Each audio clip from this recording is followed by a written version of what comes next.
सबको प्रभु यीशु मसीह के नाम में जय मसीह। दोस्तों, एक बार फिर से स्वागत है आप सबका एक और नए वीडियो के साथ।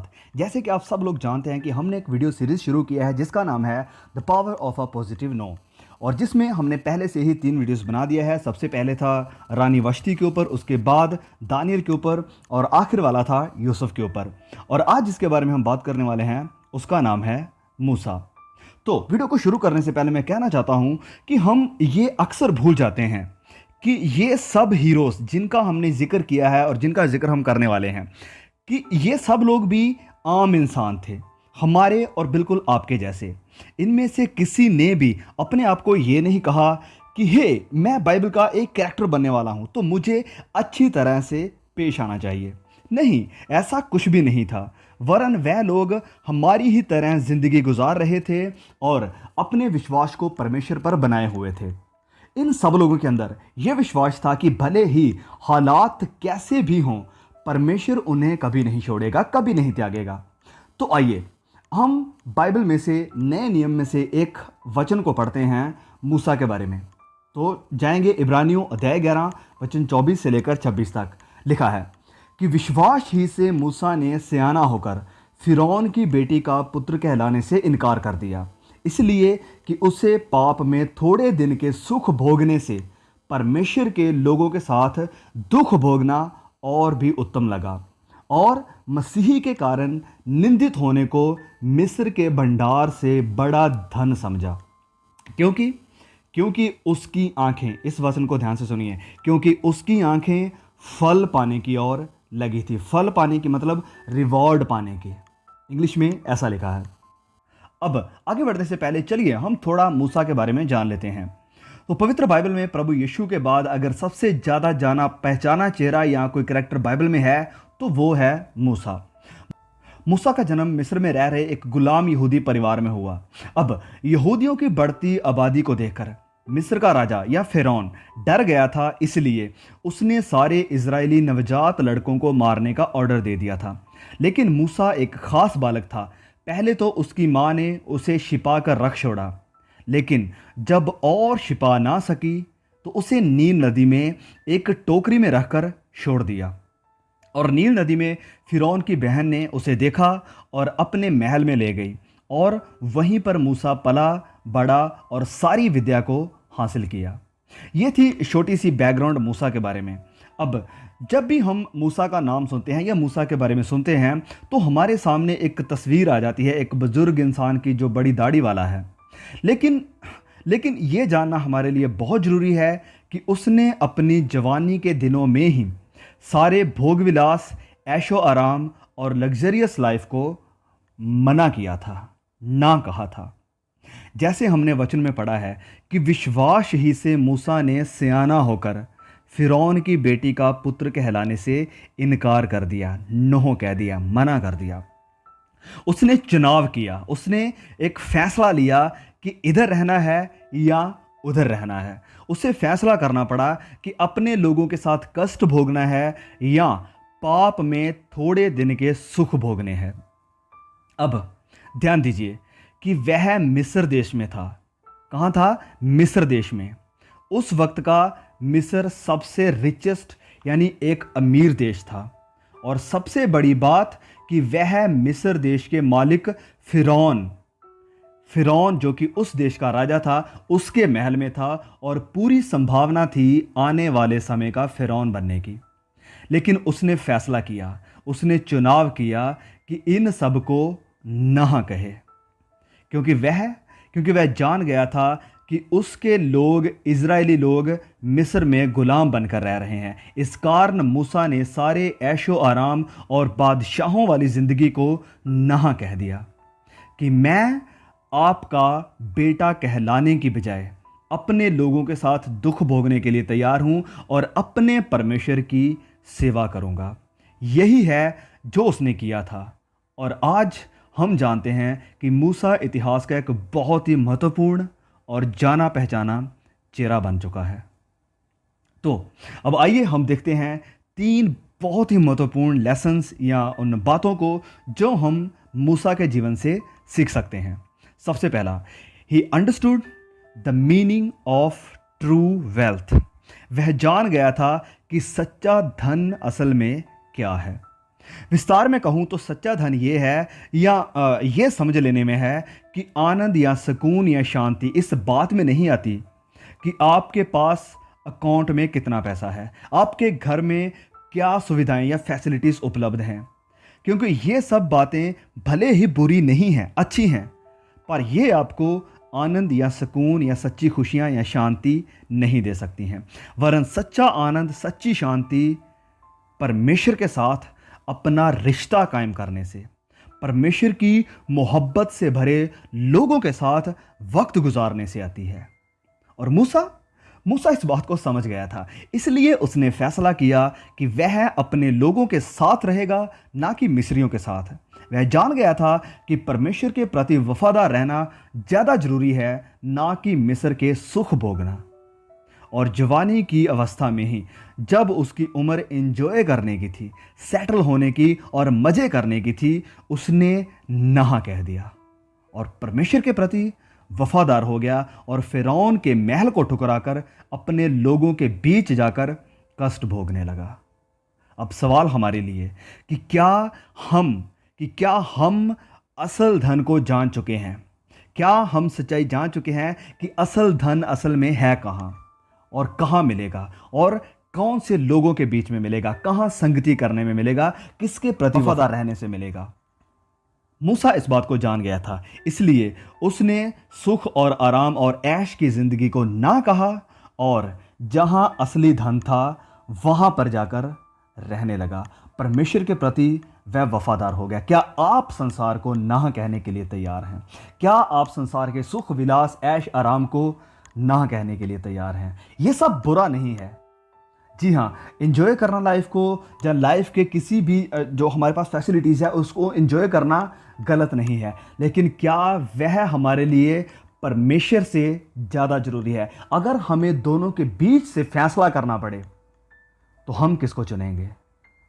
हम मूसा से सीख सकते हैं कि उसने क्या चुना था। अब चलिए आगे बढ़ते हैं लेसन नंबर 2 की तरफ। He knew where his treasure was. वह जान गया था कि उसका धन या असली धन कहाँ है। पहले वह जान गया था कि क्या है, अब वह जान गया था कि कहाँ है। प्रभु यीशु कहते हैं कि जहां तेरा धन है वहां तेरा मन भी लगा रहेगा। जिस चीज को, ध्यान से सुनिए, जिस चीज को हम अपना धन या खजाना बनाते हैं उसे हम अहमियत देते हैं, उसे हम महत्व देते हैं, इंपॉर्टेंस देते हैं, और जिसे हम अहमियत देते हैं ये जाहिर करता है कि हम किसकी आराधना या वर्शिप करते हैं। जब हम मसीही यीशु को छोड़ किसी और चीज़ को अपना खजाना समझते हैं या ज़्यादा ज़रूरी समझते हैं तो हम उस चीज़ को मूर्ति या एक आइडल बना लेते हैं। और ये पैसा भी हो सकता है, ये फेमस होना हो सकता है, ये ताकत हासिल करना हो सकता है। और मूसा इन सब चीज़ों को बड़ी आसानी से पा सकता था just by staying in the palace, और ये सब उसके हाथ में था। अगर वह ना बोलता, अगर वह उस महल को छोड़कर ना आता। मिस्र, जैसे मैंने पहले भी बताया है कि दुनिया का सबसे अमीर देश था, इकोनॉमी तेजी से बढ़ रही थी और ज़िंदगी वहाँ पर बहुत ही आसान थी, बहुत ही बढ़िया थी। लेकिन मूसा ने परमेश्वर की सेवा करने और परमेश्वर के लोगों के बीच रहने को सबसे कीमती खजाना समझा और मिस्र के सुख और विलास को ना कह दिया। क्या हमें परमेश्वर की सेवा करना, दूसरा परमेश्वर के लोगों के बीच रहना महत्वपूर्ण लगता है, या इस संसार की अभिलाषाएं हम इन दोनों चीज़ों से दूर खींच रही है? परमेश्वर की सेवा करना और परमेश्वर के लोगों के बीच रहना। ध्यान रखिए कि जहां तुम्हारा धन है वहीं तुम्हारा मन भी रहेगा। रास्ते दो हैं, परमेश्वर ने हमें तीसरा कोई विकल्प नहीं दिया, कोई मिडिल का विकल्प नहीं है।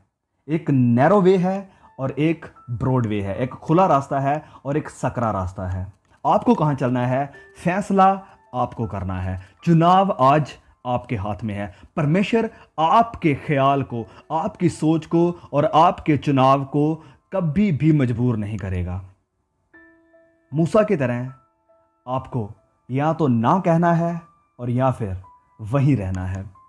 चलिए आगे बढ़ते हैं लेसन नंबर 3 की तरफ। Moses was focused on the greater reward. Musa का ध्यान एक उत्तम इनाम पर था। मूसा ने उस समय दिखाई दे रही अमीरी, जैसे कि धन दौलत, सफलता, ताकत और बड़ा मशहूर बनने की अपॉर्चुनिटी को ठुकरा दिया, नो बोल दिया, क्योंकि वह जानता था कि उसका इनाम स्वर्ग में है और इन सब चीज़ों से बड़ा है। उसे यह पता था कि यह इनाम उसे इतनी आसानी से और इतनी जल्दी से नहीं मिलेगा, वरन इसके लिए उसे सब्र और विश्वास करना पड़ेगा अगर वह सदा के आनंद और शांति को पाना चाहता है।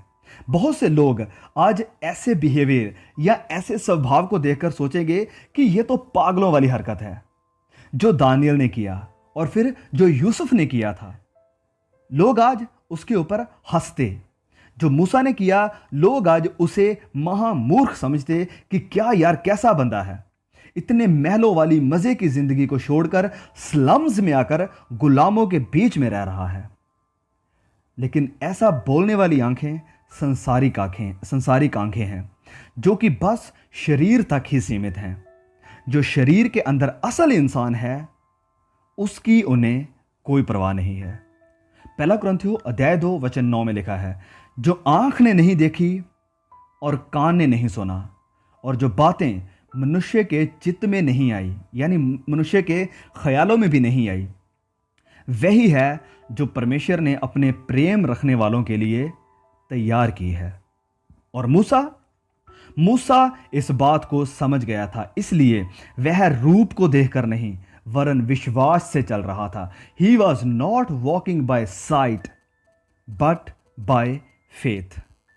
अब सवाल हमारे लिए कि क्या हम रूप को देखकर, यानी क्या हम साइट के अकॉर्डिंग चल रहे हैं, जो हमें दिखता है उसके अकॉर्डिंग चल रहे हैं, या विश्वास के अनुसार चल रहे हैं, उस उत्तम इनाम को देखकर जिसका प्रभु यीशु ने हमारे साथ वादा किया है। सवाल हमारे लिए कि क्या हम संसारिक धन दौलत, ताकत और फेम को ध्यान में रखते हुए चल रहे हैं, या फिर उस इनाम को ध्यान में रखते हुए चल रहे हैं जिसे परमेश्वर ने अपने वफादार सिपाहियों के लिए रखा है। और ध्यान में रहे कि ये इनाम सब्र और विश्वास के साथ हासिल होगा। मूसा के लिए भी ये आसान नहीं था, लेकिन सच्चाई जानने के बाद उसने हंसते हुए खुशी के साथ संसारी ख्वाहिशों को, उस महल को, बादशाहत को और ऐशो आराम को ना कह दिया था। जब आप शारीरिक और संसारिक अभिलाषाओं को ना कहते हैं, तो वचन वादा करता है कि आनंदित और मगन होना, क्योंकि तुम्हारे लिए स्वर्ग में बड़ा फल है। मत्ती अध्याय 5 वचन 12। अगर आप परीक्षा में स्थिर रहते हैं, जब कोई टेम्पटेशन आपके ऊपर आती है, उसे ना कहते हैं, तो वचन कहता है कि वह जीवन का मुकुट पाएगा, जिसकी प्रतिज्ञा यानी वादा प्रभु यीशु ने अपने प्रेम करने वालों के साथ किया है।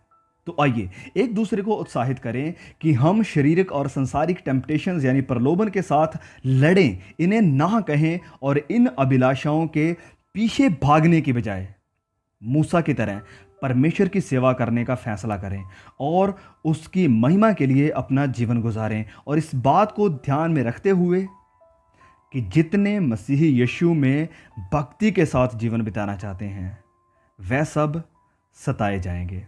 दूसरा तिमोथियस अध्याय 3 वचन 12। मिस्र के सुख भोगने के बजाय मूसा ने फैसला किया कि परमेश्वर और उसके लोगों के साथ रहेगा। आज आपका क्या फैसला है? What will you choose today? क्या आप परमेश्वर को चुनेंगे या संसार और संसारिक अभिलाषाओं को? फैसला आज आपके हाथ में है। तो परमेश्वर इस छोटे से संदेश के द्वारा आपको बहुत बड़ी आशीष दे। अगर आपको कोई भी बाइबल में से ऐसा कैरेक्टर नज़र आता है जिसने ना कहा और इतिहास को बदल दिया, जहाँ परमेश्वर की सेवा के लिए बहुत बड़ा काम किया, तो आप उसका नाम नीचे कमेंट में लिख सकते हैं। तो परमेश्वर इस वीडियो के द्वारा एक बार फिर से आपको बहुत बड़ी आशीष दे। बहुत जल्द मिलेंगे एक बार फिर एक और नए वीडियो के साथ। तब तक के लिए सभी को प्रभु यीशु मसीह के नाम में जय मसीह की।